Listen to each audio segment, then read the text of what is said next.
A list of 24 things that you will desperately need in a post-apocalyptic world, Michael Snyder reports.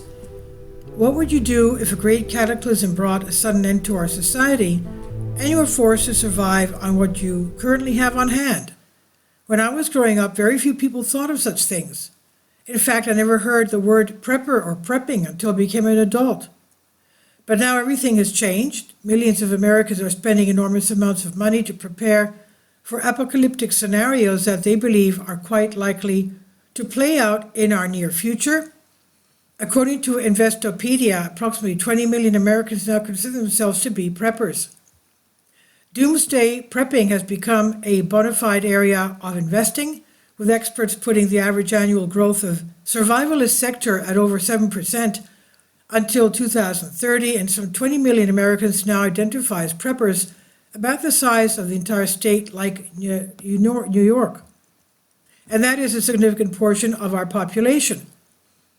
And they are spending a ton of money. One recent survey discovered that spending on prepping supplies reached about $11 billion during the recent 12-month period.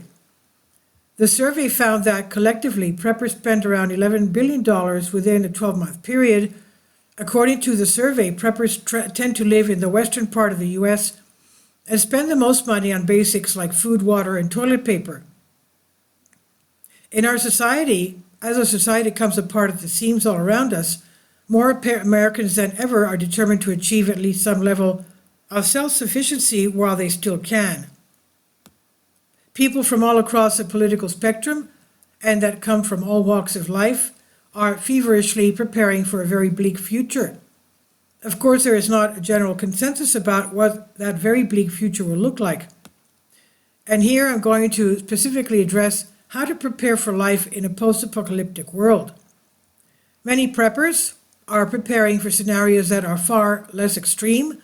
The type of scenario that I'm talking about in this piece is a situation where all of our major institutions are no longer functioning, and society as we have known it has totally broken down. What this means is that the items on the list that I'm about to share with you will not be needed right now, but if an apocalyptic event or a series of apocalyptic events suddenly brings our society to an end, you will definitely need them. I'm imagining a time when there will be no functioning supply chains, and so there will be nothing to buy in the stores. And since there will be no functioning supply chains, you will not have access to gasoline or propane, so I have not included any items that are dependent on gasoline or propane in my list.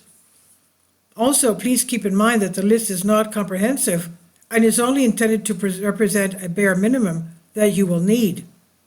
There are countless other items that you could add to this list, but for this article, I wanted to focus on the basics.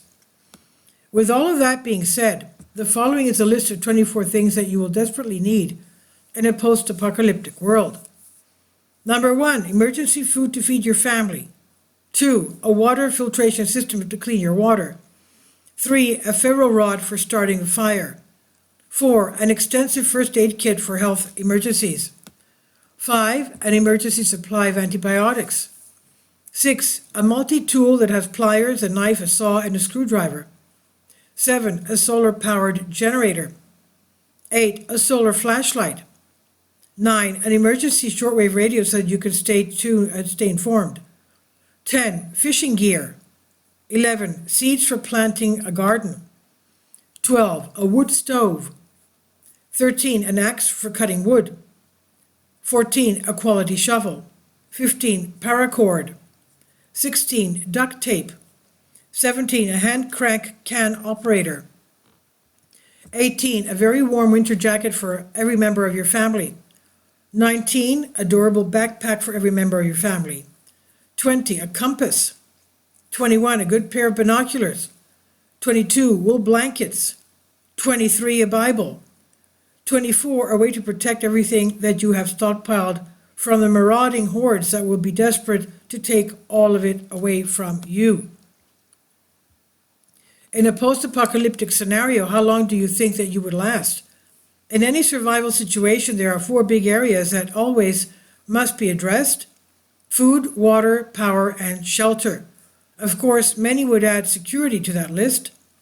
In a world that has gone completely mad, there will be many that will be willing to do whatever it takes to stay alive. If you live in an area that has a high population density, it may become nearly impossible to survive no matter how much preparation work you have done in advance. When things hit the fan, you will want to flee to a less densely populated area if at all possible. Many people ask me for prepping advice, so I have tried to cover some of the most essential basics in this article. But of course, what I have shared here is just the tip of the iceberg. Properly preparing for what is coming takes a tremendous amount of time, effort, and energy, and the clock is ticking. And this is by Michael Snyder on the Economic Collapse blog. Please leave your comments, and thank you for your support.